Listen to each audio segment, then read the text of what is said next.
با نام یاد خدا سلام میکنم خدمت کاربران وبسایت همرویش. خیلی خوش اومدید به سومین قسمت از آموزش ساخت ربات تلگرام با استفاده از پایتون. خب این جلسه میریم سراغ باتفادری که همونطوری که از اسمش مشخصه هدر تمام ربات هاست. خب یعنی چی؟ بیاین توی تلگرام سرچ کنید باتفادر و اون رباتی که تیک آبی داره ربات مد نظر ماست، رباتی که قراره پایه و اساس کار ما رو بسازه، در واقع سازنده ربات ما در تلگرامه. خب استارت که بزنم یک پیامی به من ارسال میشه و این یک هلپره که اومده تمام دستورات این ربات رو برای من نوشته و جلوش هم یک دیسکریپشن کوتاهی داده. خب قبل از اینکه بریم سراغ دستورات بادفادر دقت کنید اینجا توی تلگرام و توی ربات‌های تلگرام هر نوشته‌ای که قبلش یه دونه اسلش باشه این به حالت یک لینکی در میاد که میشه روش کلیک کرد. وقتی این رو کلیک میکنی یک دستوری پشت این اصطلاحاً کامند هست. پس به این دستوراتی که پشتش اسلشه توی ربات میگن کامند، یک فرمانه. خب که به محض اینکه برای یه ربات ارسال میشه تابعی فراخوانی میشه که برای اون کامند نوشته شده. خب این ذهنیت رو داشته باشید که حالا توی کدنویسی میبینیم چطوری باید این کار رو انجام بدیم و چطوری باید ایجادش بکنیم.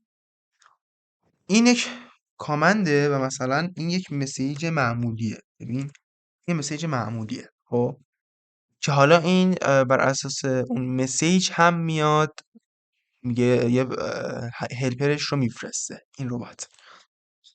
و شما مثلا اگر یک کامندی رو همینطوری من درآوردی بنویسید، خب حالا این ربات براش برنامه‌نویسی شده که اگر کامندی خارج از کامنت هایی که بهت دادیم ارسال شد بیا بگو که من اون رو نمیدونم اون چیه، اون کامندی که فرستادی رو نمیشناسم و فقط به کامندایی جواب میده که براش تابعی نوشته شده. حالا اینجا کامندایی که میخوایم با هم بررسی کنیم، اولین کامند نیو بات هست. با این کامند از شما میخواد که یک اسم برای رباتتون انتخاب بکنید. اما اسمش رو میذاریم مثلا همرویش. خب بعد به ما میگه که اوکی حالا یه یوزرنیم بر رباتت انتخاب بکن که این نکته رو رعایت بکن آخر اون یوزرنیم حتما نوشته باشی بات. خب مثلا من بنویسم همرویش، خب بات یا آندر اسکور بات. خب میگه که این یوزرنیم قبلا استفاده شده. خب این همون یوزرنیمیه که توی دوره پیش استفادهش کردیم. خب میگم همرویش بات، ببینیم که این رو هم استفاده شده یا نه. میگه این هم استفاده شده. میگم خب همرویش تست بات و خب ربات رو برای ما میسازه. و رباتی که میسازه اول از همه این که لینکی میده که خب لینک ارتباط با اون رباته. این ربات ماست. الان رباتی که ساختیم خامه هیچ کدی نداره. من استارتو بزنم هیچ جوابی به من نمیده چون که خب هیچ کدی پشتش نیست. و اینکه یک چیزی به ما میده که خیلی مهمه اینجا، این بلید ربات شماست، توکن. اگر روش کلیک کنید کپی میشه و این توکن خیلی محرمانه است و خب در اختیار هر کسی نباید قرارش بدید و با این توکنه که شما میتونید مشخص کنید رباتتون چه رباتیه و بتونید براش برنامه بنویسید. خب بریم ببینیم مابقی این کامندا چیه. یک منوی هم اینجا هست که اینا هم حالا یاد میگیریم چطوری ایجادش بکنیم که تمام این کامندها رو به صورت یک منو اینجوری برای ما میاره. خب این هم کاری نداره ساختش، حالا میبینیم جلوتر چه جوریه. بعد از کامند مای باتس میتونید تمام ربات هایی که تا الان ساختید رو اینجا ببینید. اینم قبلا من ساختم یه دور و اینم رباتی که الان ساختیم. و اینکه از قسمت ادیت باتس میتونید حالا رباتتون رو شخصیش بکنید، پروفایلش رو. مثلا میتونید که نامش رو تغییر بدید و دیسکریپشن براش قرار بدید. about text بذارید. دیسکریپشن با about text چه فرقی میکنه؟ همینجا نگاه کنید، این دیسکریپشنه، چیزی که اولین مسیجی که اینجوری نمایش داده میشه و این about text. خب خیلی راحت میتونیم اینا رو کامل بکنیم. مثلا من اگر دیسکریپشن رو بزنم و اون ربات مد نظرم رو انتخاب بکنم، مثلا میتونید فارسی حتی بنویسید. مثلا بنویسید سلام، این ربات جهت آموزش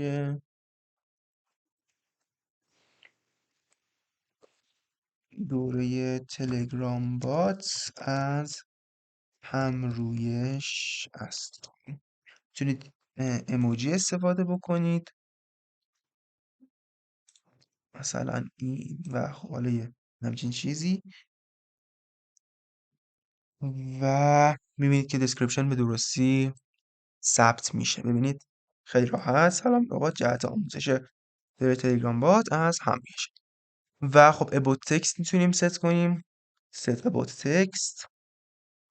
بعد همین متن رو من اینجا میذارم. خب بعد به علاوه این که آدرس سایت رو هم میذارم. آدرس سایت http همرویش فرزن. بله. invalid باد selected.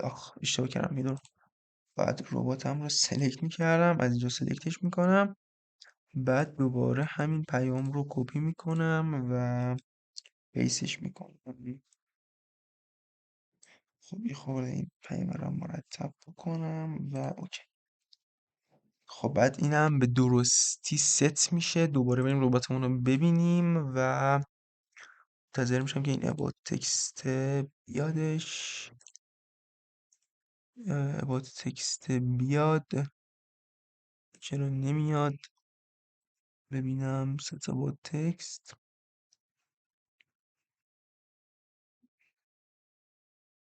درسته دیگه، هم reset bots. خب چرا about تکستمون ست نمیشه؟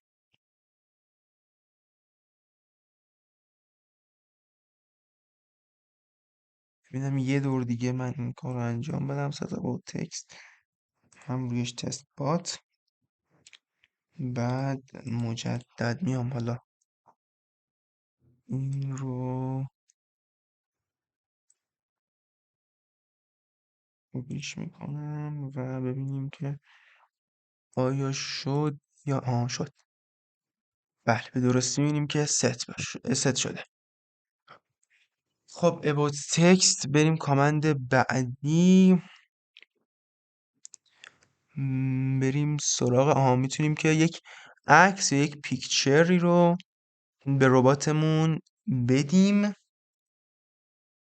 خب یه دور پاس کردم و رفتم اون عکسی که تو دوره قبل برای رباتمون استفاده کردیم رو آوردم که همونطوری پیش بریم. set user pic رو میزنم، دوباره رباتم رو سلکت میکنم و میگه که خب فایل تو برام بفرست. سندش میکنم. یه خورده از کیفیتم افتاده ولی عیب نداره، یه خورده واسه کسایی که دور قبل رو دیدن خاطره بازی میشه. این رو من بزنم. الان منتظر میمونم که این عکس هم لود بشه. بله میبینیم که به درستی عکس رباتمون هم ست میشه. بعد میام سراغ کامند بعدی. تو قسمت ادیت باتس بودیم و ست کامندز. این ست کامندز دقیقا این منوه رو برامون میسازه.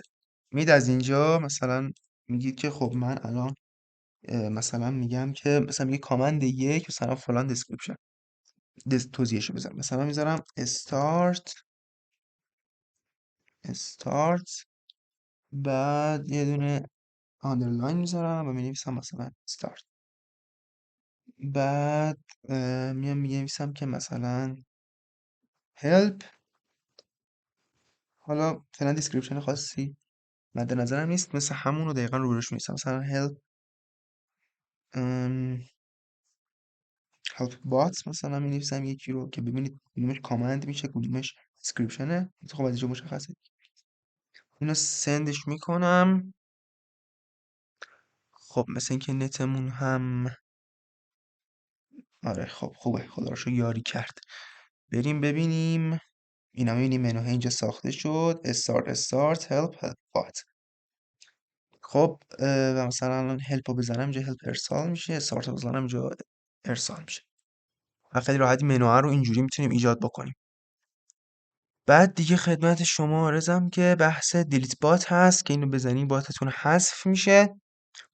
و تو قسمت بات ستینگز یه دونه توکن داریم، یه دونه ریووک داریم. توکن که گفتم کلید ورود به رباتتونه. حالا اگر این کلید گم شد میرید یه کلید ساز میارید و از ریووک استفاده میکنید و اینو میزنی و بهت یه دونه توکن جدید میده. خب حالا یه موقع مثلا توکنت لو رفت، اوکی، این کار رو انجام. بعد دیگه میشه راجع به تک تک اینها صحبت کرد، مثلا اینکه رباتای اینلاین چجورین و اینها. ولی تا همینجا کافیه. وب اپس و گیمز هم که مشخصه برای رباتایی که قراره به یک API وبسایتی وصل شن یا حالا قراره به عنوان گیم بات استفاده بشن که فعلا مورد بحث ما نیست. تا همینجا آشنایی با دستورات باتفادر کافیه. ما الان تقریبا یک ربات کاملی رو داریم، یه رباتی که تمام مشخصات ظاهریش رو اینجا ساختیم و این ربات آماده است که حالا یه منطقی براش پیاده سازی بشه. خب امیدوارم که از این قسمت هم لذت و بهره کافی رو برده باشید. شما رو توی جلسه استارت کدنویسی جلسه بعد میبینم. شما رو به خدای بزرگ میسپارم. خدایا رو نگهدارتون.